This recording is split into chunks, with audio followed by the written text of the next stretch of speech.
Sumatin po ang biyaya, awa, habag, pagkapala, katotohanan, kapayapaan, pag-ibig mula kay Abay Hawa.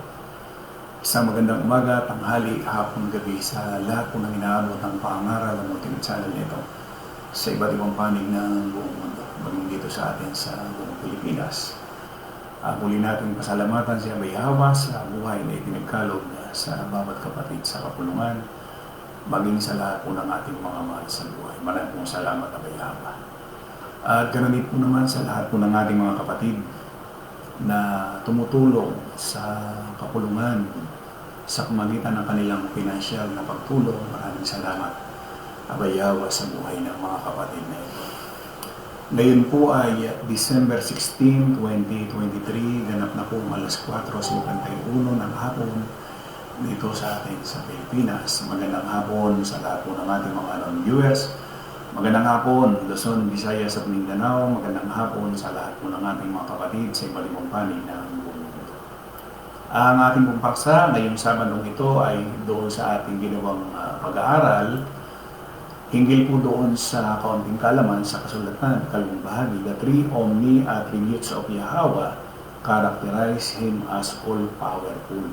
Pag sinabi pong omni, ibig sabihin all powerful, purihin siya Abay Hawa sa akin pong paksa sa hapon pong ito. Ito po ay ikalawang bahagi na ng ating ginawang pag-aaral. Ano ba ibig sabihin ng salitang omniscience? Ang omniscience ay the state of knowing everything. Yahweh's power is infinite or limitless. Omniscience means all-knowing. Yahweh is all-knowing in the sense that He is aware of the past, present, and future. Ibig sabihin, nothing takes Him by surprise. His knowledge is total. Walang bagay sa mundong ito na hindi niya alam. Pag sinabi yung all-knowing, lahat alam. Walang bagay na hindi niya alam.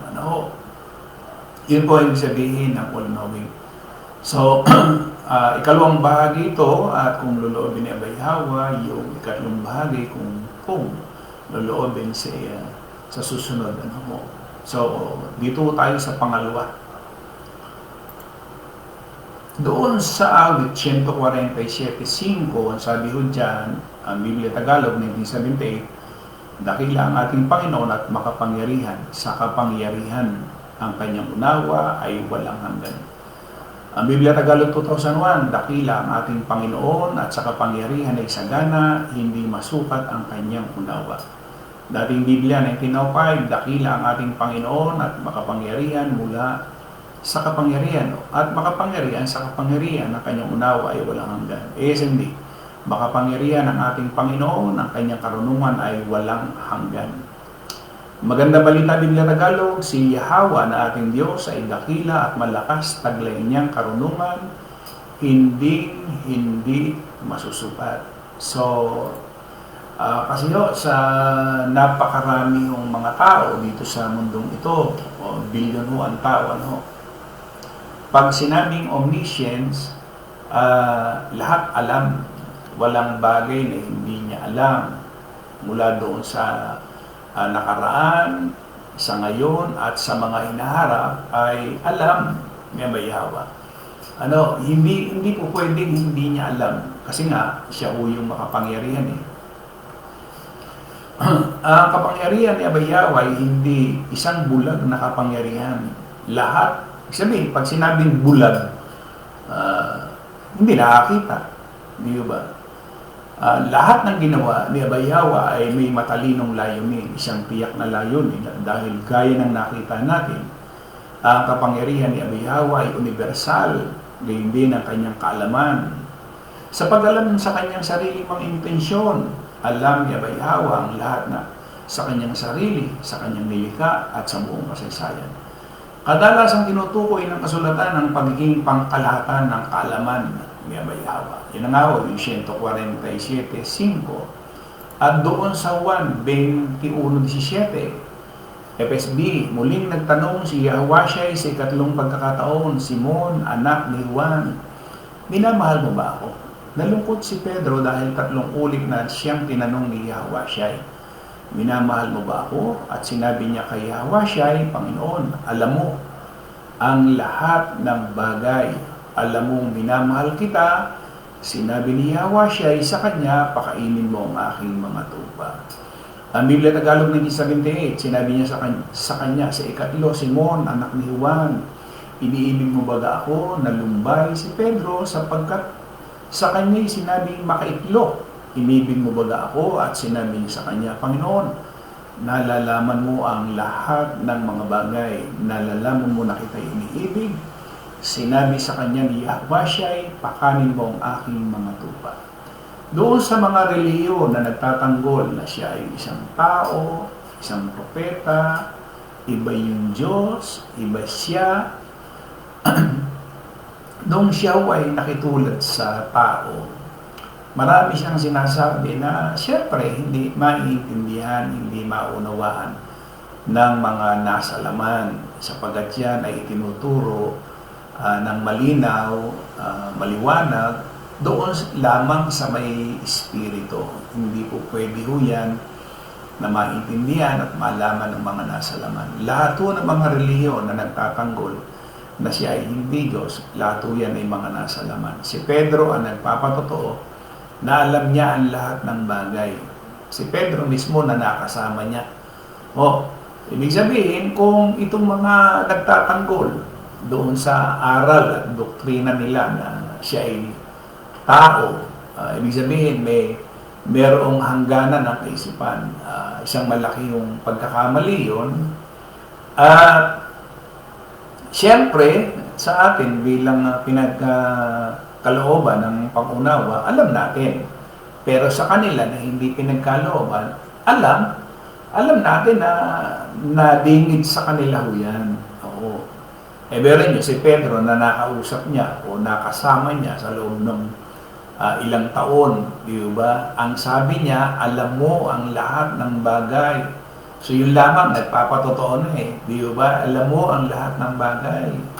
Di ba? Ayan. Doon sa 4:12, 13 ng Hebreo, ano ba nakalagay dyan? Sapagkat ang salita ng Diyos ay buhay, mabisa at higit na matalas kaysa alinmang tabak, na may 2 talim, tumatagos ito hanggang sa pagitan ng kaluluwa at ng espiritu, hanggang sa mga kasukasuan at utak sa buto at may kakayahang kumilala ng mga pag-iisip at mga hangarin ng puso.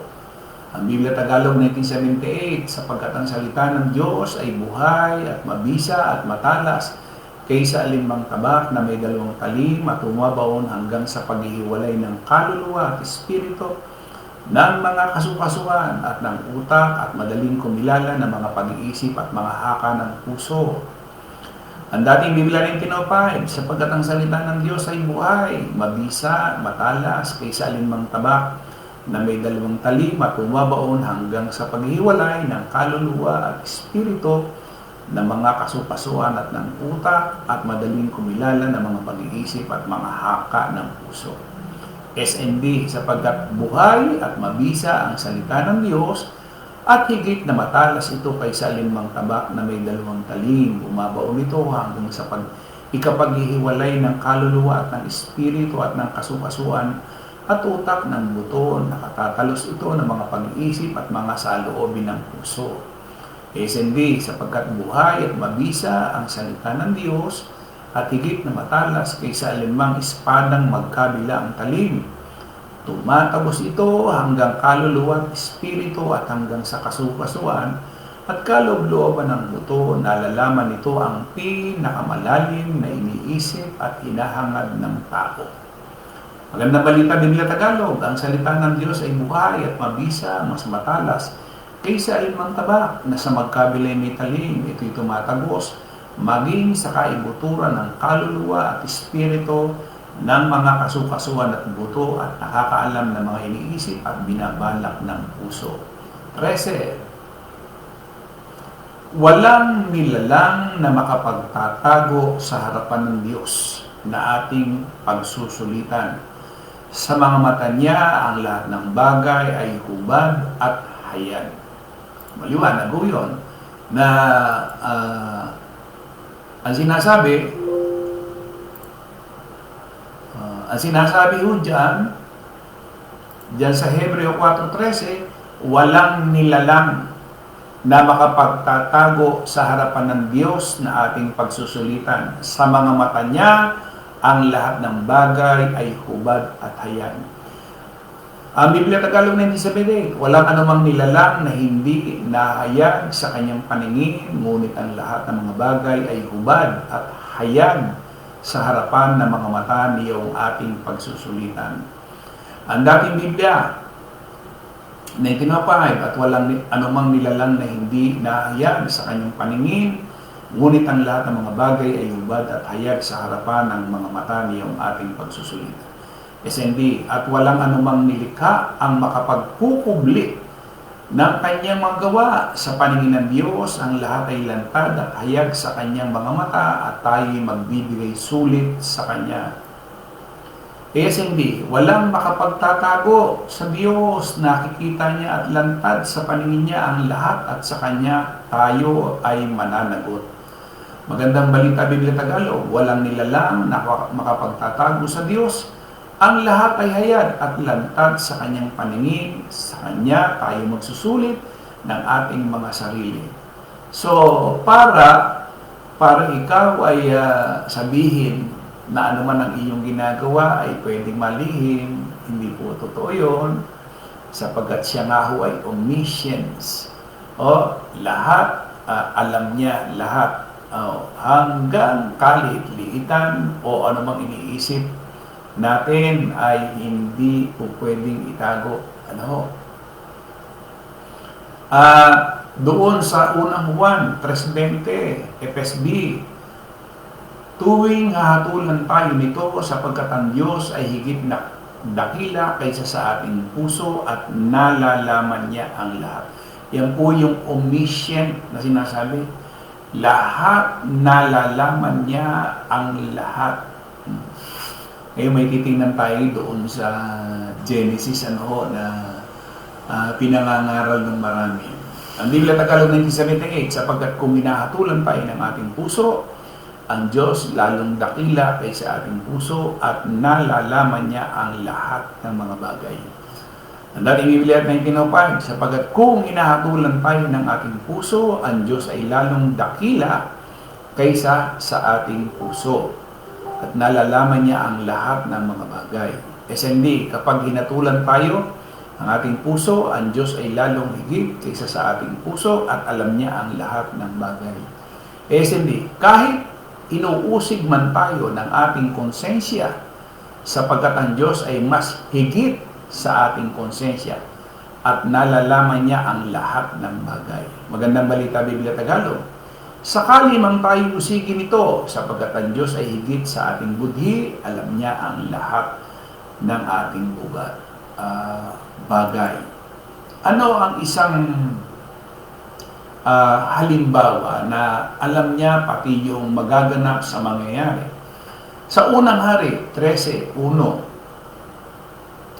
hanggang 4.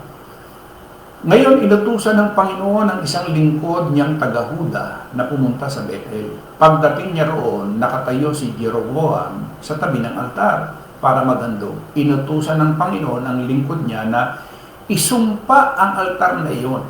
Sinabi niya, ito ang sinasabi ng Panginoon tungkol sa altar na ito. May isisilang na isang sanggol sa pamilya ni David na ang pangalan ay Josiah.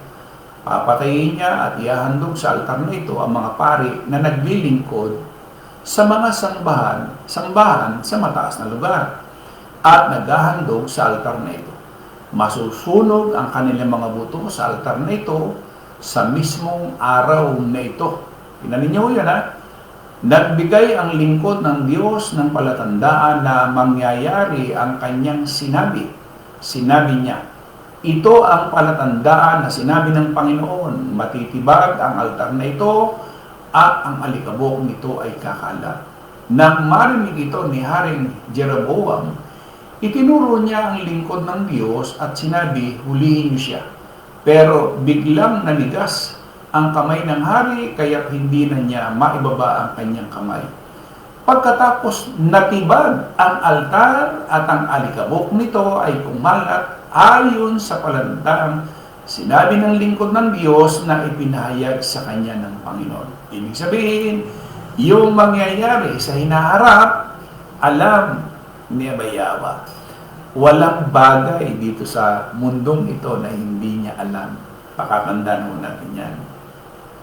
Ngayon, may isang pangyayari na sinasabi ho ng maraming mga mangaral, bakit ang wika nagtanong pa siya yan? Doon ito nakalagay doon sa 18:20-21 ng Genesis. Pagkatapos sinabi ng Panginoon kay Abraham, maraming tao ang dumadaing doon sa Sodoma at Gomora dahil sobrang sama na ng lugar na iyon. Kaya pumunta ako roon para malaman kung totoo o hindi ang mga daing ng mga tao roon. Yun, 21. Para bang lumalabas na kinakailangan pa ba niyang pumunta roon para malaman niya yung totoo, pati yung daing? Hindi ho. Kumbaga, nangangalap lang siya ng mga balita, pero hindi ibig sabihin na hindi niya alam. Halimbawa, katulad nung sinabi niya doon kay Adan at kay Eva na nasaan ka? Ibig sabihin, hindi niya alam kung yung kinaroroonan niya. Hindi ho. Tinatanong lang niya kung tama ba at patutunayan ba o ibig sabihin aamin ba, ganun lang ho yun eh. Pero hindi ibig sabihin na hindi niya alam. Hindi niya ibig sabihin, hindi niya alam kung nasaan siya. Di ba? Nakakain ba kayo? Di ba? So tinitingnan niya kung ano yung isasagot ni Adan at saka ni Eva. So yun lamang ang ibig sabihin. Pero hindi ibig sabihin na hindi niya alam. Alam niya. Alam niya.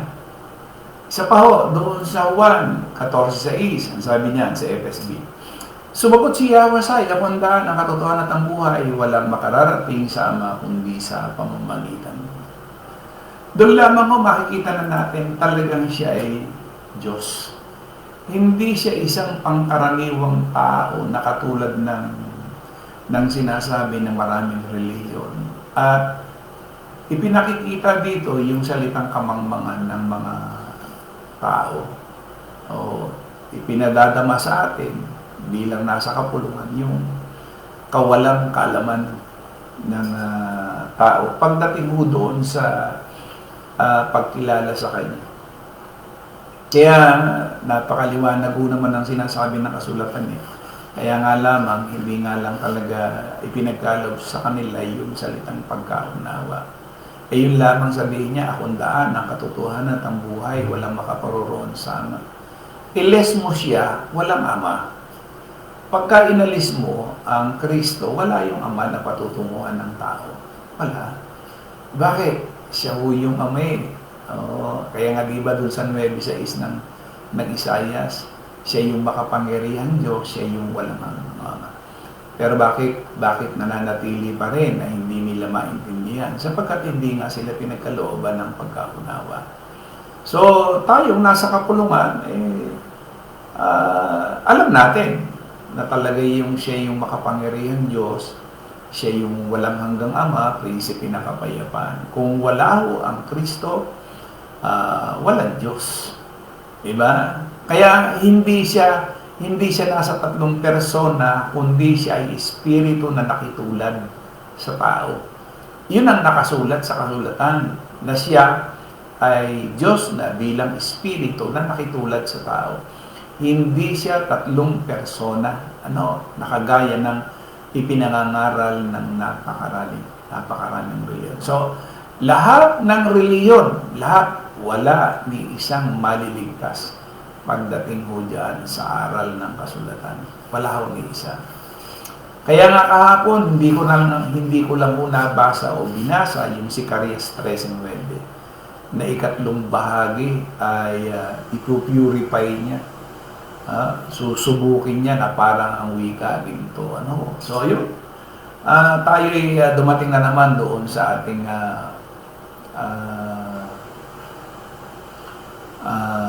time o oras. So muli, Abangan po natin yung ikatlong bahagi, ano, 5-10 na, ano, yan. So, kumonsumo na ho tayo ng 20 minuto. So, muli, maraming salamat at meron na po tayong 19 viewers dito sa aking insights. 45 na po yung komento, 14 yung nag-share, o 14 yung reactions, ano ho. Ayan, unahin nga natin, Sister Elizabeth Dens, Brad Emiliano Umali Jr., John Leo or Lisa Indinible, Sister Juliet Umali, ayan, nanonood. Sister Lolita Porsiga, Sister Joel D. Carlo Catanrol, Melchor Pasis, Brad Rodelio Nava, Carlo Catanrol, Sister Lori Calderon, Troy Corsiga, Brad Jason Gonzalez, Melchor Pasis, Fortunato Juarez, Brad Edmundo Umali. Sabi niya, mantakin mo bro, kung tao siya, magkakatawang tao ba siya? Hindi na. Tama yan. Tama yan.